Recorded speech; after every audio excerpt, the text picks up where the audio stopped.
He threw out his wife with their newborn twins. In the rain. Left her homeless, still bleeding from childbirth, with nowhere to go and no one to call, while he stood in the doorway with his mistress laughing as she stumbled into the darkness like she was nothing more than trash he'd finally gotten rid of. She collapsed at a bus stop that night, soaking wet, her body broken, her babies crying against her chest, and the only thing she had left was a single message on her phone from a father she thought had been dead for 3 years, a message that said for words, "I prepared for this." What her husband didn't know, what he never even suspected, was that the mansion he just threw her out of, the accounts he'd been draining, the life he thought he'd stolen, none of it belonged to him. And in 3 weeks, Clara Ward would walk back through those doors in a way that would shatter everything he believed about power, control, and who really owned his entire world. Before we dive into how the crack started, if you want to see how Clara completely destroyed her husband, reclaimed everything he stole, and walked out of that courtroom victorious, hit that subscribe button right now and drop a comment telling us what time it is where you're watching from. Trust me, you don't want to miss what happens next. The rain hit like bullets against Clara's skin as she stood barefoot on the marble steps. Her newborn twins pressed against her chest. The mansion behind her glowed with golden light, warm and untouchable, like a memory she could no longer claim. Her nightdress clung to her body, soaked through, but the cold didn't register. Nothing registered except the weight of her babies and the sound of the door slamming shut behind her. "You're dead weight, Clara. Leave." His voice had been flat, mechanical, like he was reading from a script he'd rehearsed. Marcus stood in the doorway, flanked by 2 security guards, his eyes empty of everything they'd once held. Or maybe they'd always been empty. Maybe she'd just been too in love to notice. "Marcus, please." Her voice cracked. "The twins are only 3 days old. Just let me stay until morning. Please." He didn't even blink. "You heard me. Get out." Behind him, Vanessa appeared, the woman who'd been his assistant, his confidant, his excuse for late nights and business trips. She wore Clara's robe, the silk one Marcus had given her last Christmas. Vanessa's smile was slow and satisfied, like she'd won a prize she'd been chasing for years. "This is awkward," Vanessa said, her voice dripping with false sympathy. "Maybe you should have been more useful." Clara's hands tightened around her babies. One of them whimpered, a tiny sound that cut through the rain. She wanted to scream, to fight, to demand answers, but her body was still healing from the C-section, her stitches pulling with every breath. She had no strength left for age, only survival. "I gave you everything," Clara whispered. 6 years, Marcus. 6 years of my life. And what did I get?" Marcus stepped forward, his face twisted with contempt. "A wife who couldn't even manage a simple dinner party without embarrassing me. A wife whose family had nothing to offer." "You were charity, Clara. I married you out of pity." The words landed like fists. Clara stumbled back, her bare feet slipping on the wet stone. She caught herself, adjusted the twins, and forced herself to breathe. Her mother's voice echoed in her mind. A lesson learned in childhood. When they think you're broken, that's when you watch. That's when you learn. That's when you prepare. "Fine." Clara's voice steadied. "I'll go." She turned and walked down the steps, each one agony, each one measured. The suitcase in her free hand felt like it weighed 1,000 lb.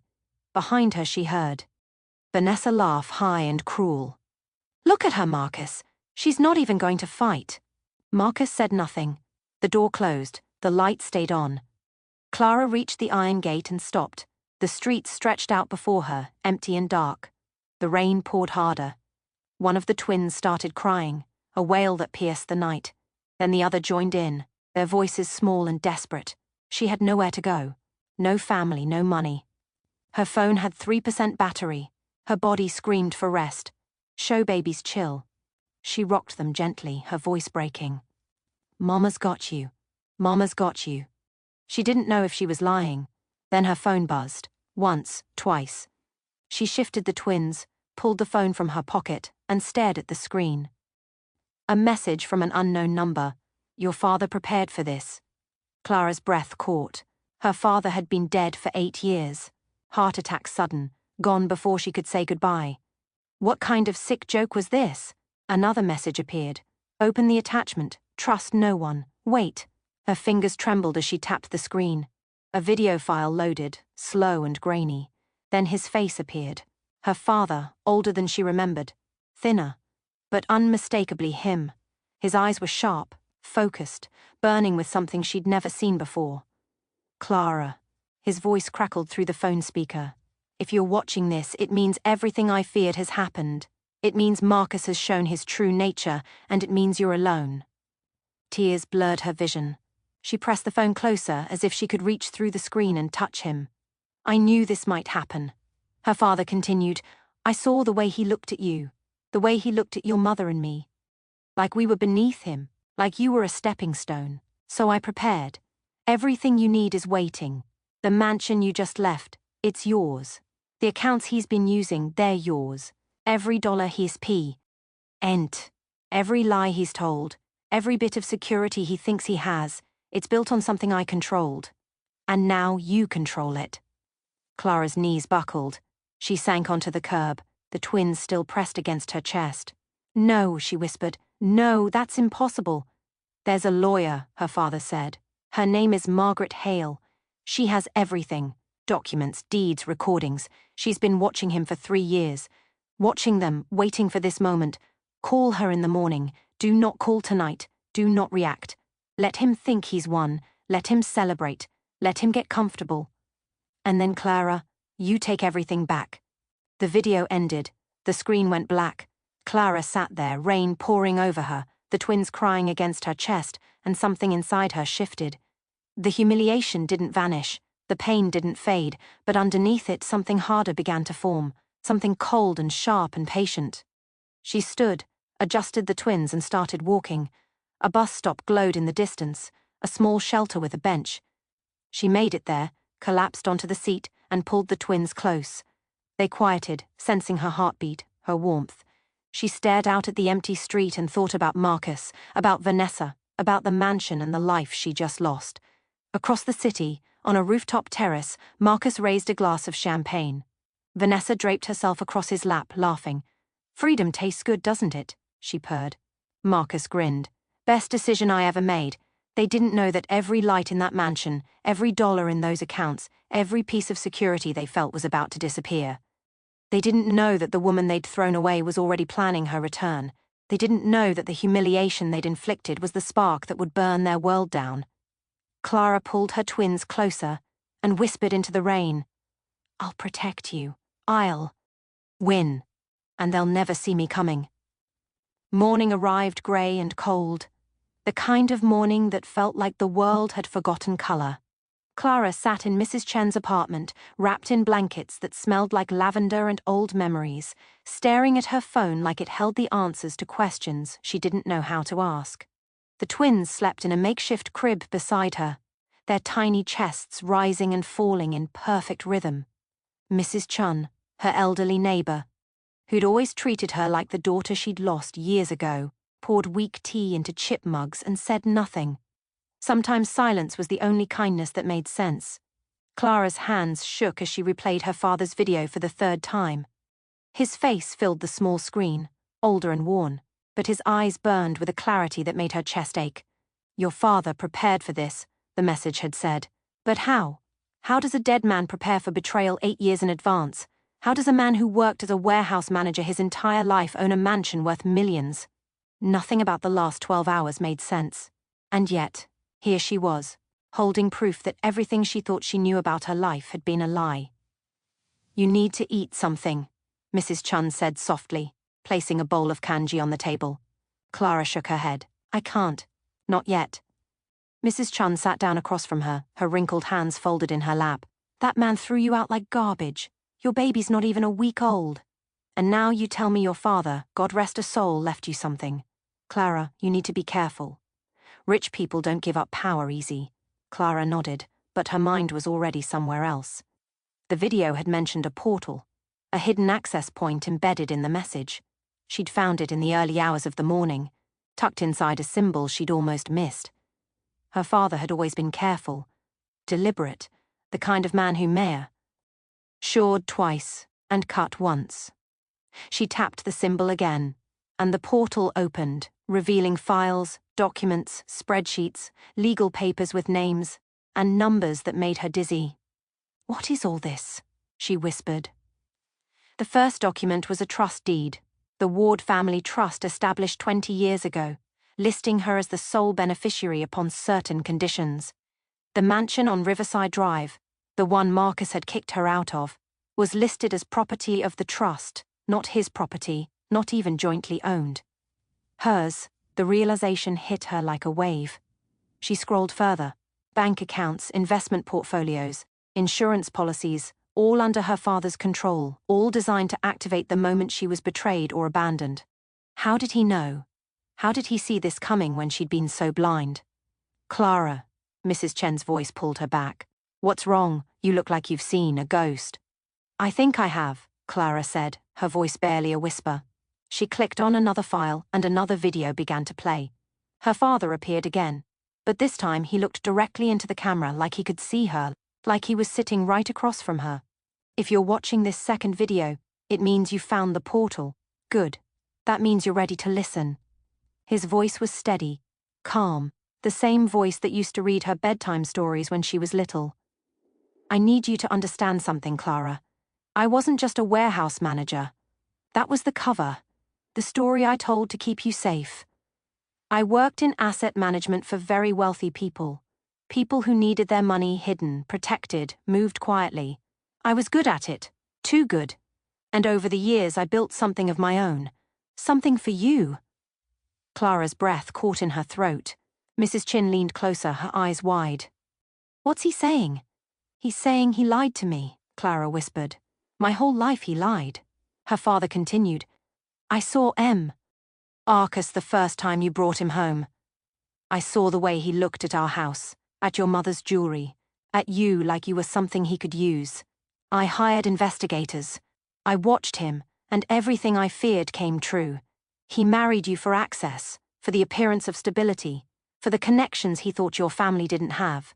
But he didn't know about me, about what I'd built, about what I'd hidden." The video showed a series of documents flashing across the screen, each one stamped and notarized. The mansion was purchased through a shell company I controlled. Marcus thinks his name is on the deed because I made sure he saw a fake one. The real deed has always listed you as the owner, held in trust until you turned 30 or until you were abandoned, whichever came first. The accounts he's been spending from, they're yours. Every dollar I funneled into his business, every loan I co-signed, every investment he thought was his. It all reverts to you the moment he violates the terms of the trust. Clara's hands covered her mouth. Tears streamed down her face. "Papa," she whispered, "why didn't you tell me?" Her father's face softened. "Because I wanted you to be happy. I wanted to believe I was wrong about him.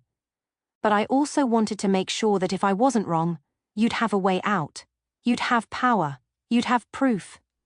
The screen shifted to a contact card. Margaret Hale, attorney at law, a phone number, an address. Margaret has been watching Marcus for 3 years. She has recordings, financial statements, evidence of affairs, fraud, everything you'll need. But Clara, listen to me. Do not move too fast. Let him think he's won. Let him get comfortable. Let him make mistakes.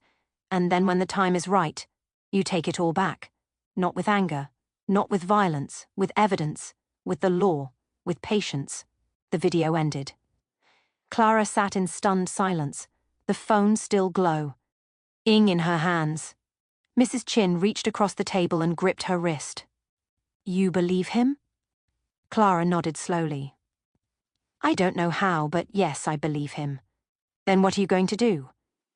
Clara looked at the twins, still sleeping peacefully, their tiny faces perfect and unaware. She thought about Marcus, about Vanessa, about the way they'd laughed as she walked away. She thought about the mansion, the life she'd lost, the humiliation that still burned in her chest. And then she thought about her father, about the years he'd spent preparing for this moment, about the trust he'd placed in her to finish what he'd started. "I'm going to call Margaret," Clara said, her voice steady for the first time since the expulsion. "And then I'm going to do exactly what Papa said. I'm going to let them think they've won. I'm going to watch. I'm going to wait. And then I'm going to take everything back." Mrs. Chin smiled, a slow, satisfied smile. "Your father raised you right." Clara picked up her phone and dialed the number. It rang once, twice, then a crisp professional voice answered. Margaret Hale speaking. My name is Clara Ward, she said, her voice strong, clear, no longer broken. My father told me to call you. There was a pause. Then Margaret's voice softened just slightly. I've been waiting for this call for 3 years. Are you ready? Clara looked at her twins, at the files on her phone, at the life she was about to reclaim. Yes, she said. I'm ready. Margaret Hale's office sat on the 14th floor of a building that smelled like old money and new ambition. Clara arrived exactly at 9 in the morning, the twins strapped to her chest in a double carrier Mrs. Chun had lent her. Her clothes were borrowed, her hair still damp from a quick shower, but her spine was straight, and her eyes were clear. She'd spent the night reading every document her father had left, memorizing names and numbers until they burned into her brain. If she was going to reclaim her life, she needed to understand every weapon in her arsenal. The receptionist, a young woman with perfect makeup and a practiced smile, looked Clara up and down with barely concealed judgment. Do you have an appointment? Margaret is expecting me, Clara said, her voice calm. Tell her Clara Ward is here. The receptionist's expression shifted from dismissal to surprise. She picked up the phone, whispered something, then nodded. She'll see you now. Last door on the right. Margaret's office was all dark wood and leather, floor-to-ceiling windows overlooking the city. The woman behind the desk was in her 50s, grey hair pulled back in a tight bun, wearing a navy suit that looked like it cost more than Clara's entire wardrobe. But her eyes were kind, sharp, and assessing the eyes of someone who'd seen too many battles to waste time on pleasantries. Clara Ward, Margaret said, standing and extending her hand. Your father spoke about you constantly. He was convinced this day would come. I'm only sorry he was right. Clara shook her hand, the grip firm and steady. Thank you for seeing me. Sit, Margaret said, gesturing to the chair across from her. Clara sat, adjusting the twins, who stirred but didn't wake. Margaret studied her for a moment, then opened a thick folder on her desk. Before we begin, I need to know something. Are you here for revenge or are you here for justice? Clara didn't hesitate. Justice. Good, Margaret said. Because revenge is messy and expensive. Justice is clean and permanent. Your father understood that. He spent 15 years building a case that couldn't be broken, couldn't be argued, couldn't be bought off. What Marcus did to you 3 nights ago wasn't just cruel, it was a final piece of evidence we needed to activate the trust and reclaim every asset he's been exploiting. She slid a document across the desk. Clara picked up her eyes, scanning the legal language. The Ward Family Trust established in 2010, listing her as the sole beneficiary. The mansion on Riverside Drive, purchased through a shell company her father controlled, held in trust until Clara turned 30 or was abandoned by her spouse. She was 29. The abandonment clause had been triggered the moment Marcus threw her out. He owns nothing, Clara whispered. Not the house, not the cars, not even the business he thinks he built. Correct, Margaret said. The venture capital firm Marcus runs. Your father was the silent investor. Every dollar Marcus used to start that company came from your father's accounts funneled through offshore holdings to make it look like Marcus had outside investors. He didn't. It was always your father's money, which means it's now your money. Clara felt something cold and powerful settle in her chest. Why didn't my father just tell me? Because he loved you, Margaret said simply, and he wanted to believe Marcus would prove him wrong. He hoped that marriage, children, time would change Marcus into the man you thought he was. But your father was also a realist. He knew men like Marcus don't change, they just get better at hiding. She pulled out another file, this one thicker. For the last 3 years, I've had investigators documenting everything.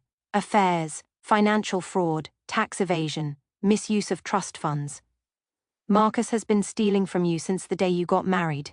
He's been funneling money into offshore accounts, buying properties under shell companies, building a financial empire he thinks is untouchable. But every transaction can be traced back to your father's original investment, which means every asset Marcus thinks he owns is legally yours. Clara's hands tightened on the document. What about Vanessa? Margaret's smile was thin and dangerous. Vanessa Chun is an interesting case. She's been on Marcus's payroll for 4 years officially as his executive assistant. Unofficially, she's been his mistress for 3. She also happens to be embezzling funds from the company. Small amounts at first, but it's escalated. Marcus doesn't know because he's too arrogant to check his own books. But we know, and when the time comes, she'll go down with him. Clara looked at the twins, their tiny faces peaceful against her chest. I don't want them to know their father is a criminal. Then we'll be strategic, Margaret said. We won't destroy him. We'll simply take back what's yours and let him live with the consequences of his choices. But Clara, you need to understand something. This won't be fast. We need to let him get comfortable. Let him think he's won. Let him make mistakes.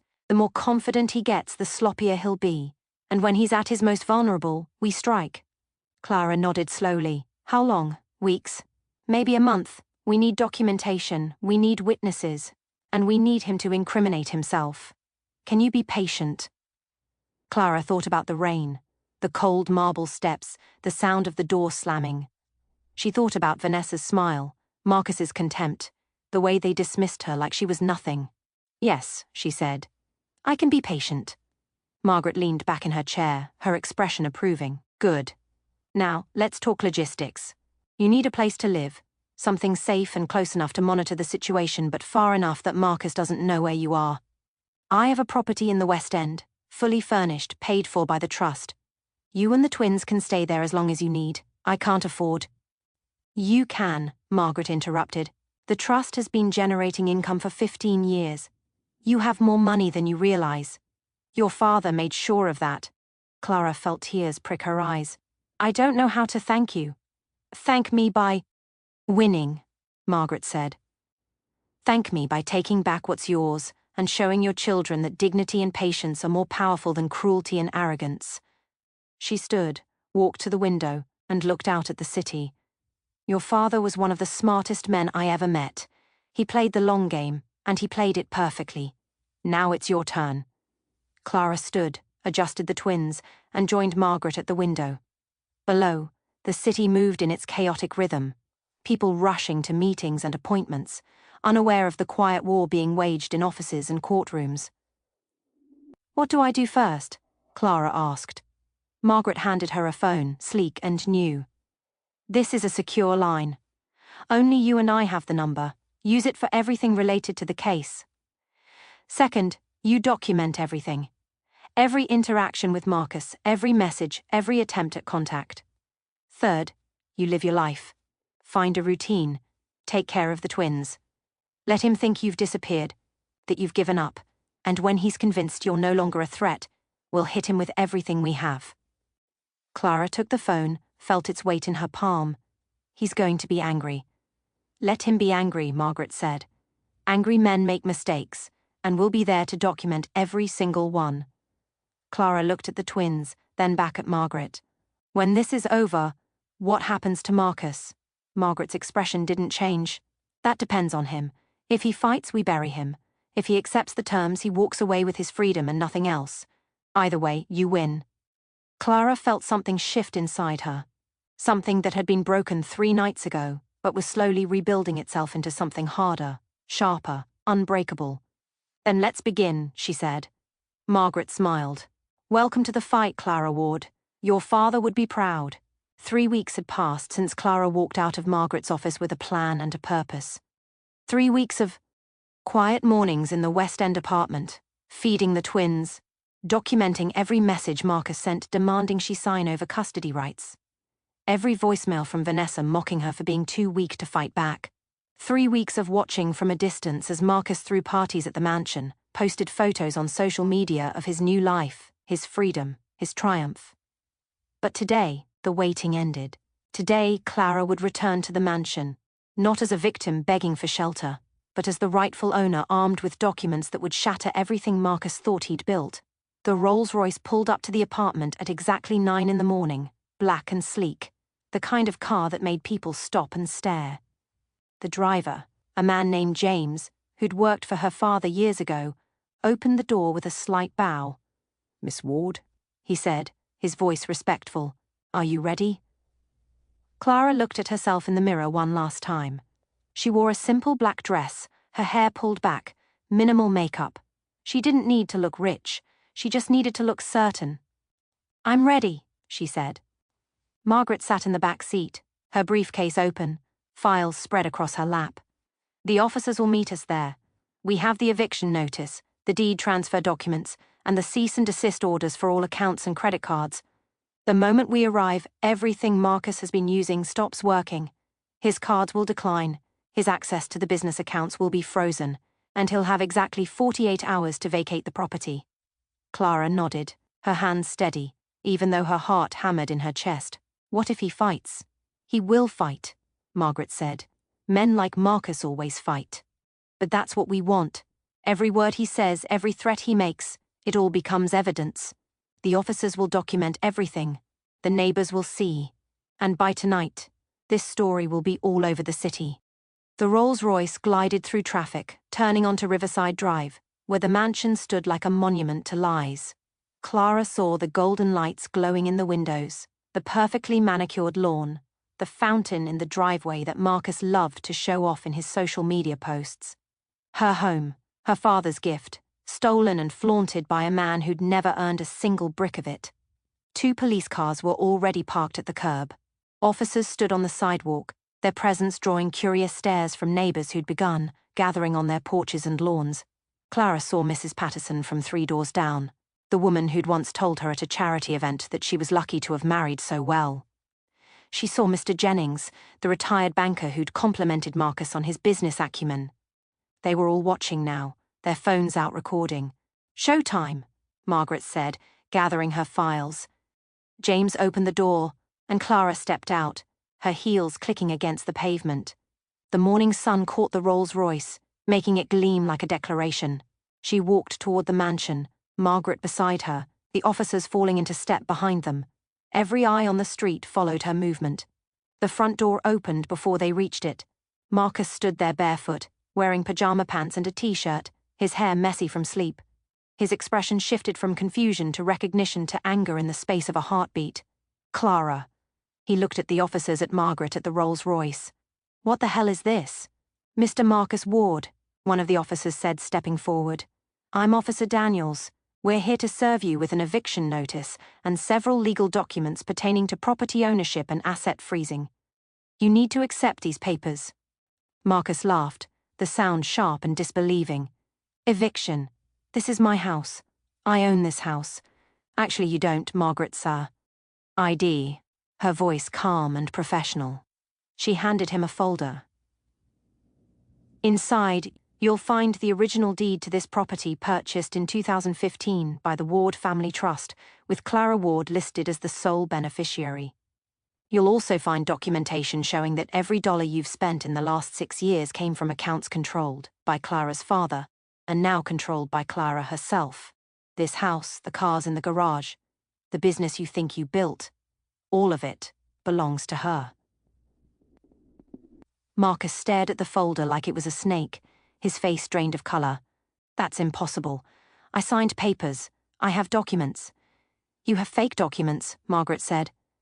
"Documents her father created to make you feel secure while he monitored your every move.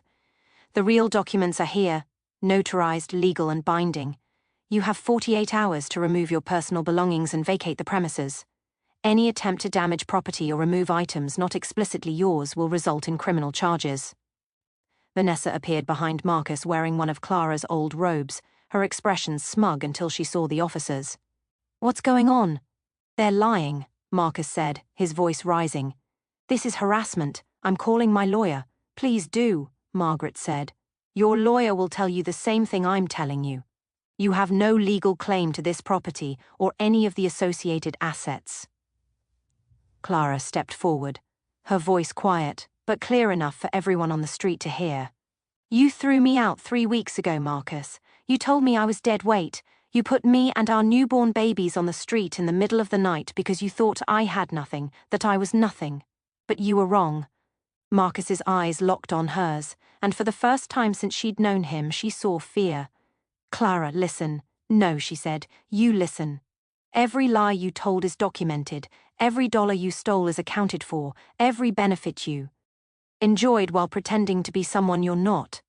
It's all over. This house is mine. The business is mine. And you have 2 days to get out." Vanessa grabbed Marcus's arm. "She can't do this. Tell her she can't do this." "She already did," Margaret said. She handed another folder to Vanessa.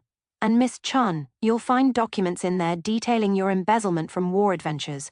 We have records of every fraudulent transaction, every falsified expense report, every account you thought you'd hidden. You have two options.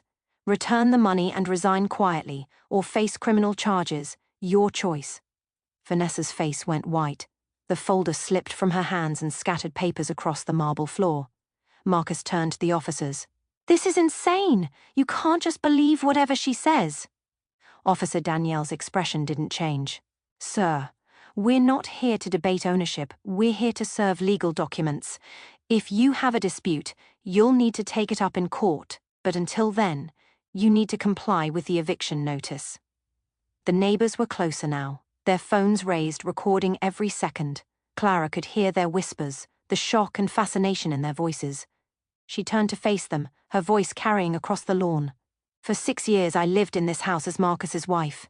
I gave him everything I had, and 3 weeks ago, he threw me and our 3-day-old twins into the rain because he thought I was powerless. But my father knew better. He prepared for this. He made sure that when the truth came out, there would be no doubt about who was really powerless." She turned back to Marcus, her eyes steady. "You wanted me gone because you thought I was in your way. But I was never in your way, Marcus. I was the foundation you built your lies on, and now that foundation is gone." Marcus's jaw clenched. "You're going to regret this." "No," Clara said. "You're going to regret underestimating me." Margaret handed final documents to the officer. "All accounts associated with Marcus Ward have been frozen as of 8 this morning.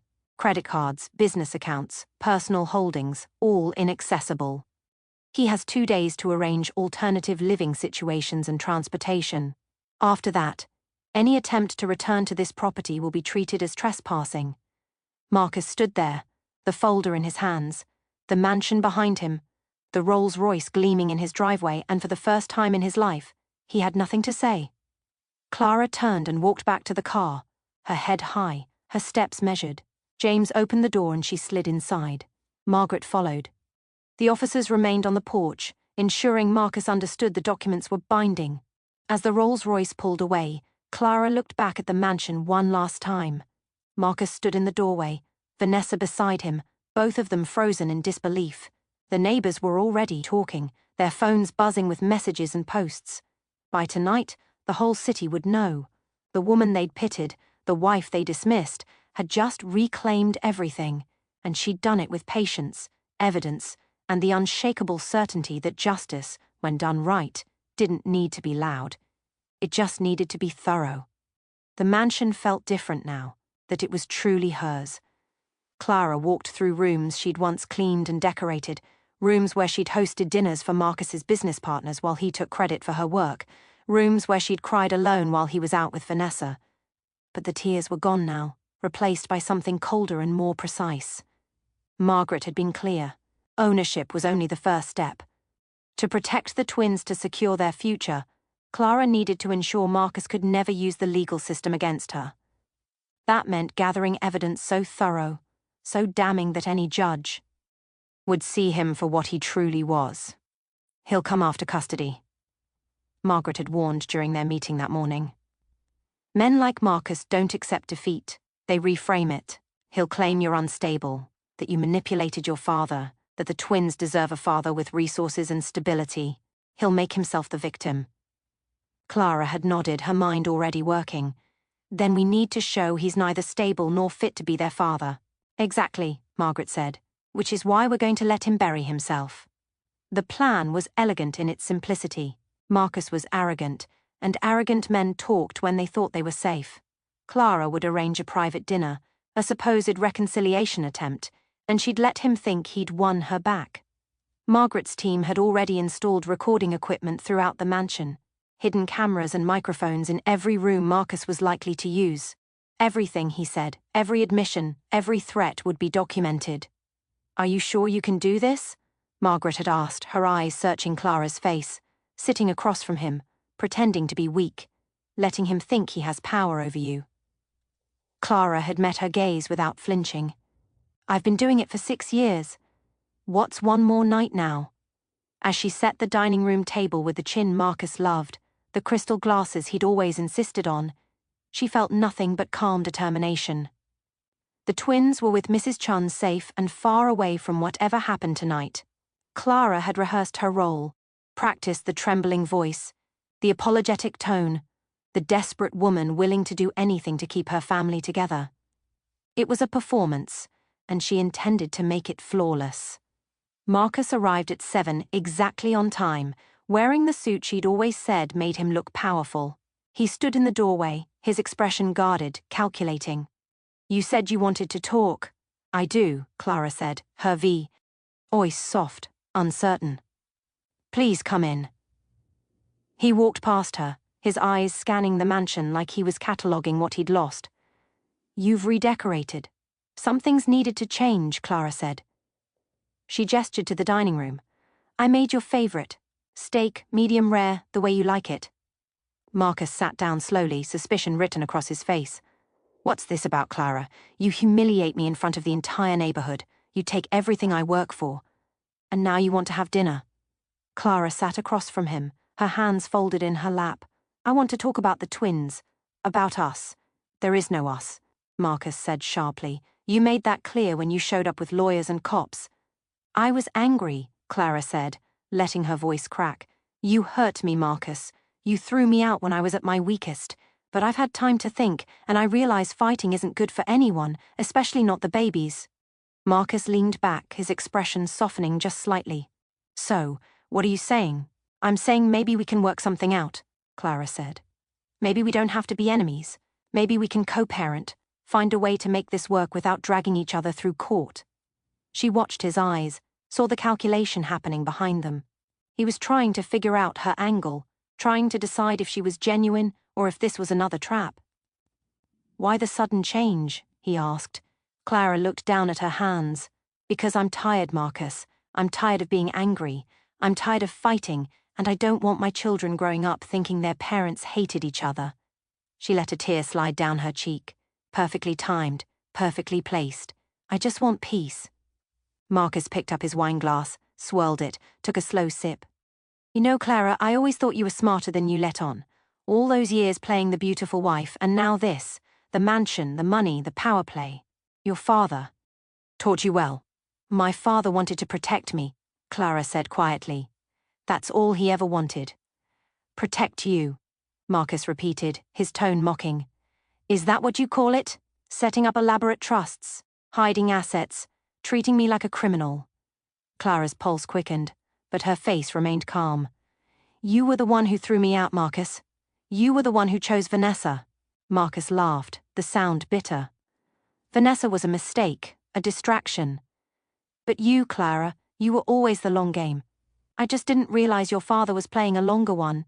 He leaned forward, his eyes sharp. "But here's what I don't understand. Why give me a chance now? You won. You took everything. Why not just finish me off?" This was the moment. Clara let silence hang between them, heavy and deliberate. Then she spoke, her voice barely a whisper.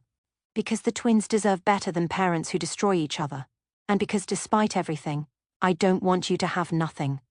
Marcus studied her, and she could see him weighing her words, measuring her sincerity. Finally, he smiled, the same smile he'd used when they first met, charming and dangerous. "You know what I think, Clara? I think you're scared. I think you know that if I fight for custody, I could win. I have connections, resources, lawyers who eat people like Margaret Hale for breakfast, and I think you're here trying to negotiate before I destroy you in court." Clara's heart hammered, but her face showed only sadness. "Maybe you're right. Maybe I am scared. But wouldn't it be easier for both of us if we just agreed? You get time with the twins, I keep the house, we split assets fairly." "Split assets fairly," Marcus repeated, his smile widening. "After your father stole everything from me, he didn't steal anything," Clara said. "It was always mine. Was it?" Marcus leaned closer, his voice dropping to something intimate and threatening. "Or he manipulated dying old man's trust documents to make it look that way? Because I've got lawyers looking into that, Clara. And if we find any irregularities, any hint of fraud or elder abuse, this whole thing comes crashing down on you." Clara forced herself to look frightened. There was no fraud. "We'll see," Marcus said. He picked up his fork, cut into the steak, and took a bite. "This is good. You always were a decent cook." They ate in tense silence, Clara playing her part, Marcus growing more comfortable with each passing minute. By the time dessert arrived, he was talking freely, his guard lowered by wine, and a belief that he'd regain the upper hand. "You want to know the truth, Clara? I married you because I thought you were controllable, sweet, naive, desperate for love. I thought I could build my empire using your father's connections and then discard you when I didn't need you anymore. And it almost worked." Clara kept her eyes down. "Almost. The problem was your father," Marcus continued, his voice thick with wine and arrogance. He was smarter than he looked all those years, pretending to be some simple warehouse manager while he was hiding millions. "I underestimated him. I won't make that mistake with you." Clara looked up, her eyes meeting his. "What does that mean?" Marcus smiled, and it was the coldest thing she'd ever seen. "It means I'm going after full custody. Not because I want to raise those kids, but because they're leverage. You want them? You'll sign over half the trust, half the assets, half of everything. Otherwise, I'll drag you through court for years. I'll make you look unstable, unfit, dangerous, and by the time I'm done, you'll be lucky to get supervised visitation." Clara felt ice settle in her chest. There it was. The admission Margaret had said would come, the proof of his intentions, his manipulation, his complete disregard for his own children. "You'd use your own babies as leverage," Clara whispered, letting shock color her voice. "They're not babies, Clara. They're assets, just like this house, just like the trust, just like everything else." Marcus stood, tossed his napkin on the table. "Thank you for dinner and for showing me exactly how desperate you are. My lawyers will be in touch." He walked toward the door and Clara stood, her voice steady now, the performance over. "Marcus." He turned. "Yeah, you should know something," Clara said. "Every word you just said was recorded. Every admission, every threat, every piece of evidence I needed to prove you're unfit to parent those twins. It's all documented." Marcus's face went slack. "What?" Clara walked to the sideboard, opened a drawer, and pulled out a small recording device. "Audio and video everywhere in this house. Margaret warned me you do this. She said, 'Men like you always tell the truth when they think they've won.'"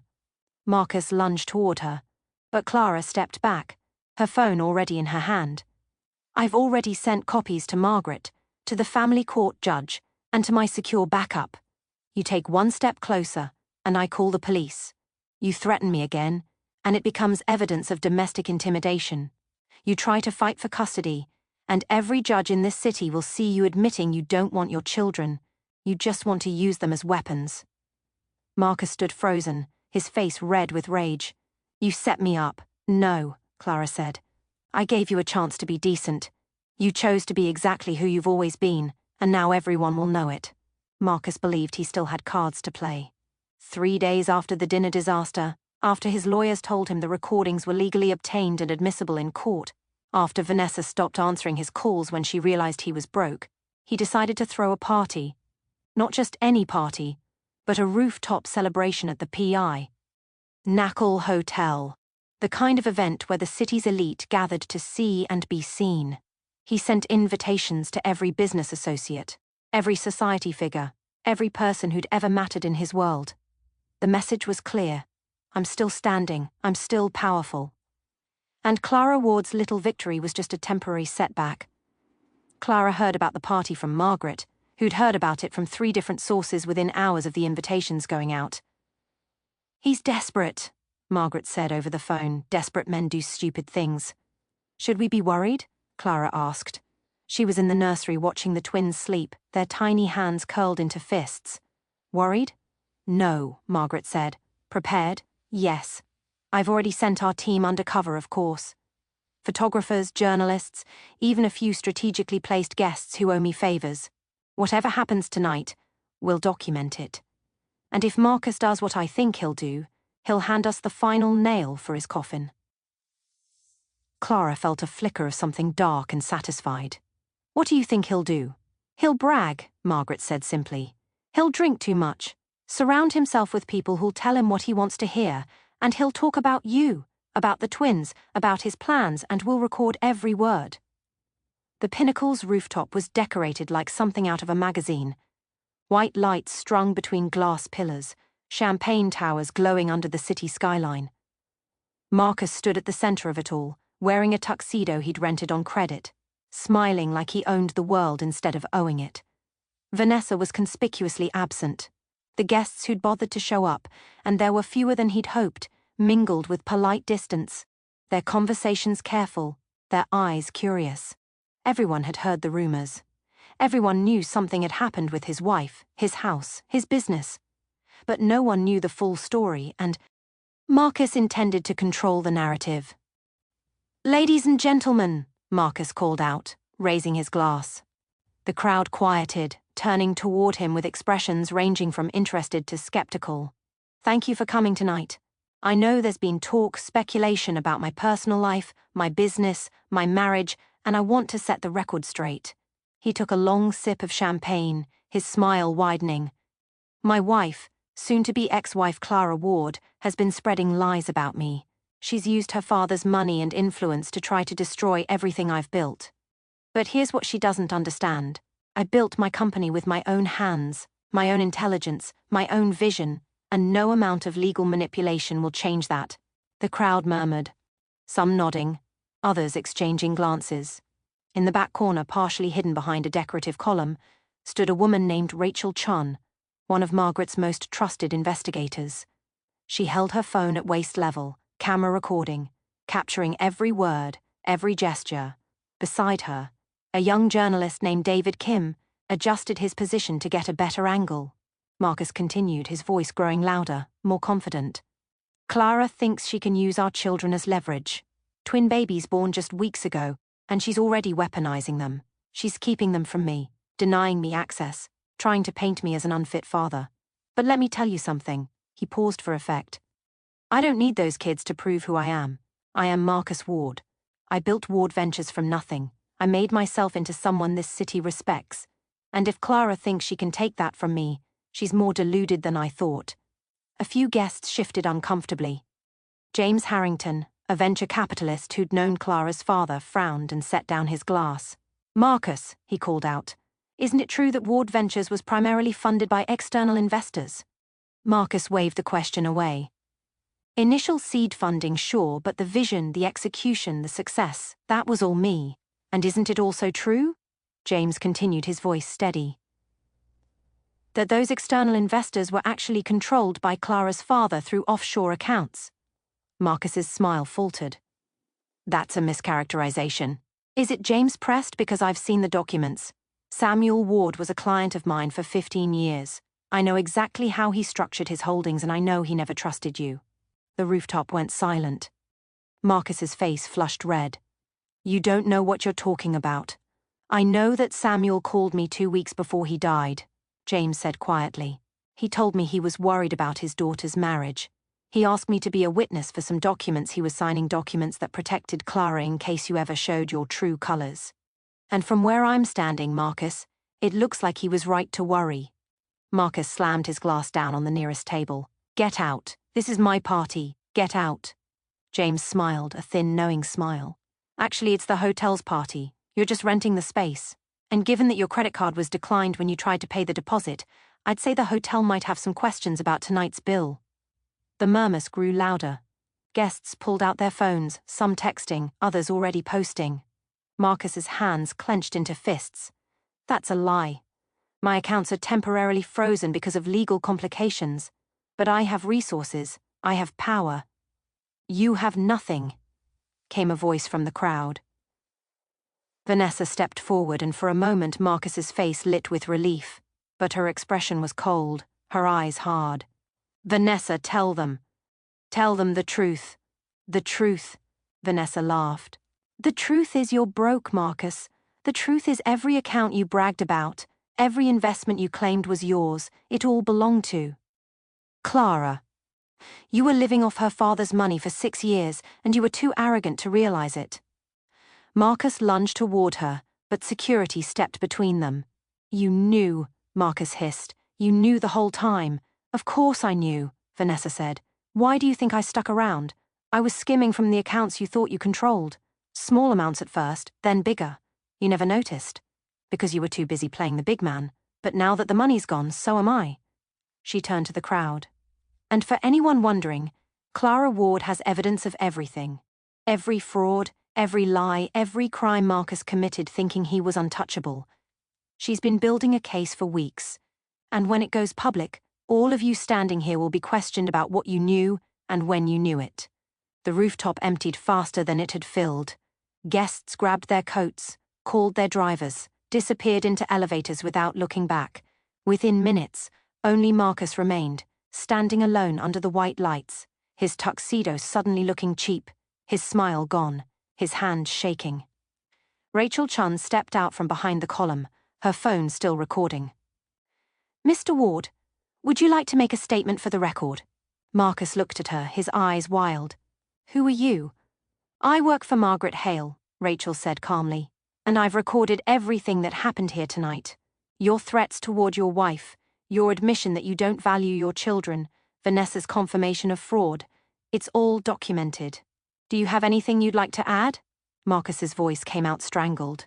"This is entrapment." "No," Rachel said. "This is justice. You threw a public party and made public statements. Nothing about tonight was private or protected. And now every major news outlet in the city has footage of you melting down in front of the people you tried to impress." She lowered her phone.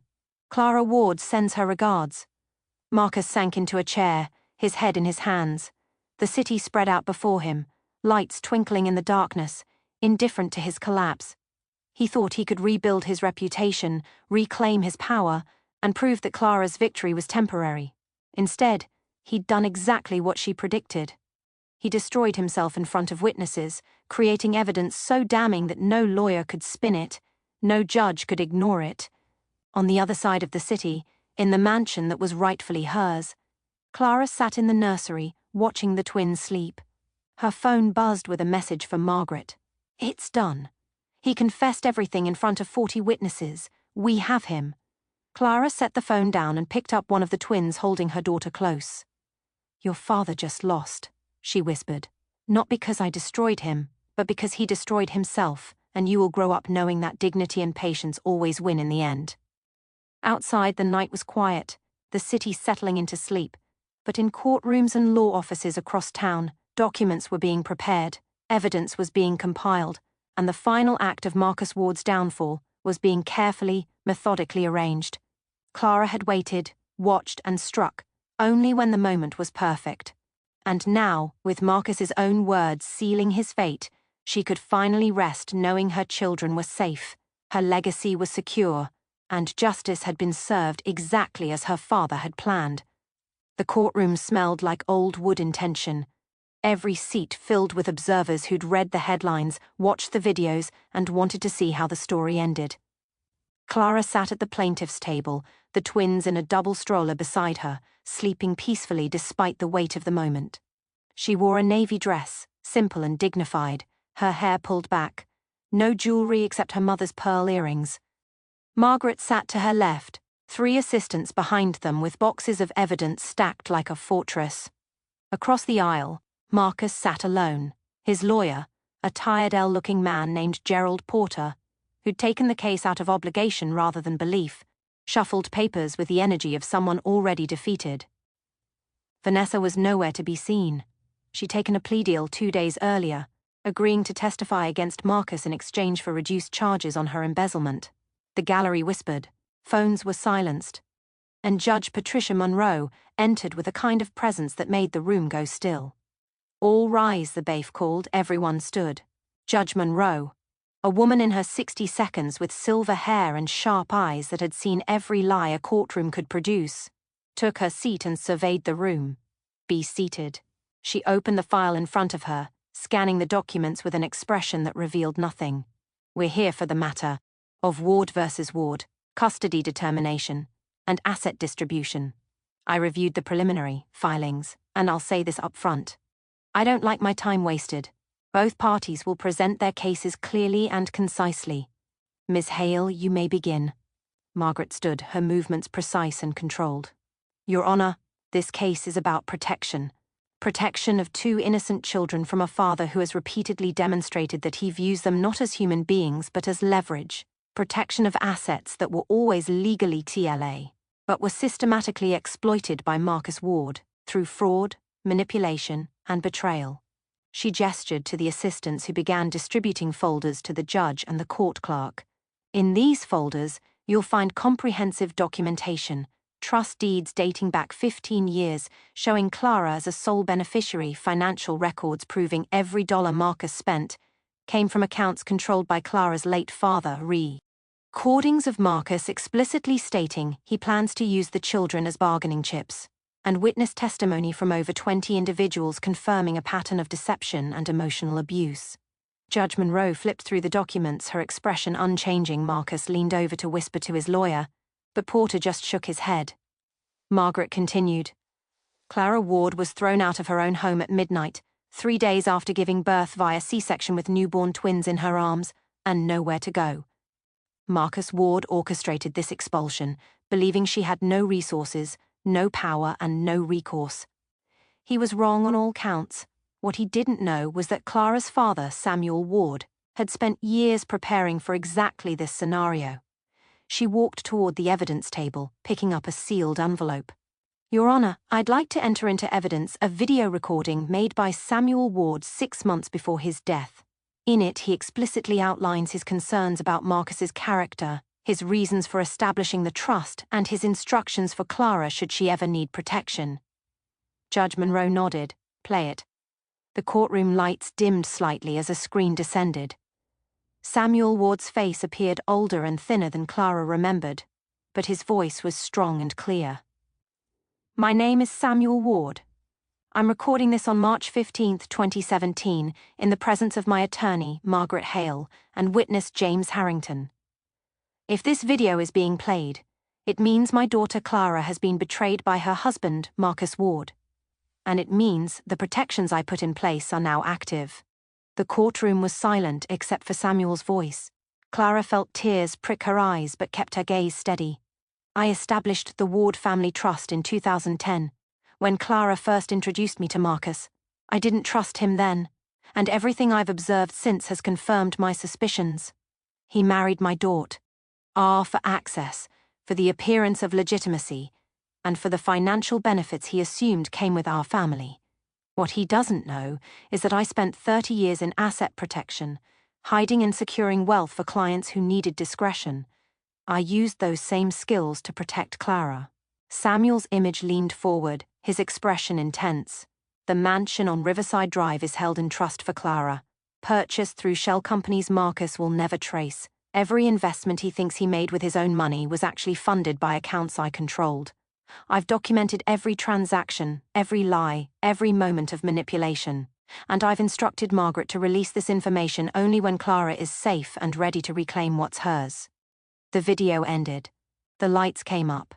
Judge Monroe's expression had shifted from neutral to something harder, more focused. Mr. Porter, does your client wish to dispute any of the documentation provided? Gerald Porter stood slowly. Your Honor, my client maintains that he acted in good faith throughout his marriage, that he was unaware of the extent of Samuel Ward's financial involvement, and that his primary concern is the welfare of his children. Is that so? Judge Monroe's tone was dry. She looked directly at Marcus. Mr. Ward, stand up. Marcus stood, his face pale. Mr. Ward, I've reviewed the recordings submitted by Miss Hale's team. Recordings where you explicitly state, and I quote, I don't need those kids to prove who I am, and they're not babies, they're assets. Do you deny making those statements? Marcus's mouth opened, but no sound came out. Answer the question, Judge Monroe said sharply. I was angry, Marcus finally managed. I said things I didn't mean. You said them multiple times in multiple contexts to multiple people.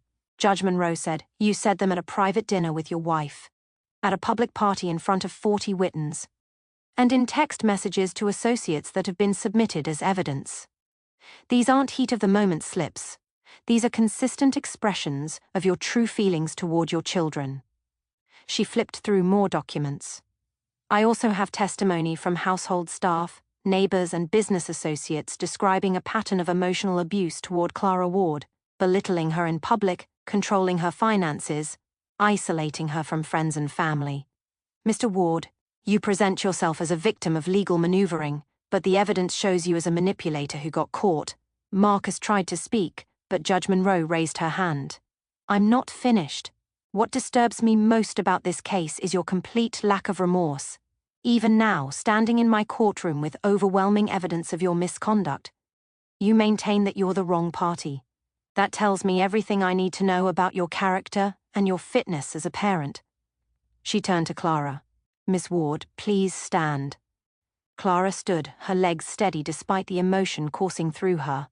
You've been through an ordeal that would break most people. Judge Monroe said, her voice softer now. You were betrayed by someone you trusted, expelled from your home while recovering from childbirth, and forced to rebuild your life with 2 newborns depending on you. Yet you did so with dignity, patience, and respect for the legal process. That speaks to your character. Judge Monroe looked down at her notes. I'm ruling as follows. Primary physical and legal custody of the minor children is awarded to Clara Ward. Marcus Ward is granted supervised visitation every other weekend contingent on completion of a parenting course and anger management therapy. All assets currently held in the Ward Family Trust remain under Clara's control as they were always legally hers. Marcus Ward is ordered to vacate the Riverside property within N7 days and is prohibited from contacting Clara except through legal counsel regarding matters of the children. The gavel came down, the sound sharp and final. Marcus sank into his chair, his face in his hands. Gerald Porter gathered his papers with the resigned efficiency of a man who'd known this outcome was inevitable. Margaret leaned over to Clara. It's done, you won. But Clara didn't feel triumphant. She felt tired and relieved and sad for what could have been if Marcus had been different, if he'd been the man she believed him to be. The twins stirred in their stroller, one of them making a soft sound. Clara bent down, adjusted their blankets, and whispered, You're safe now. Mama made sure you're safe. The courtroom began to empty. Observers filing out to call their friends, update their social media, and spread the news that Clara Ward had won everything. James Harrington approached, his expression kind. Samuel would be proud of you. Thank you, Clara said, for being there when he needed a witness, for believing him. He was one of the smartest men I ever knew, James said.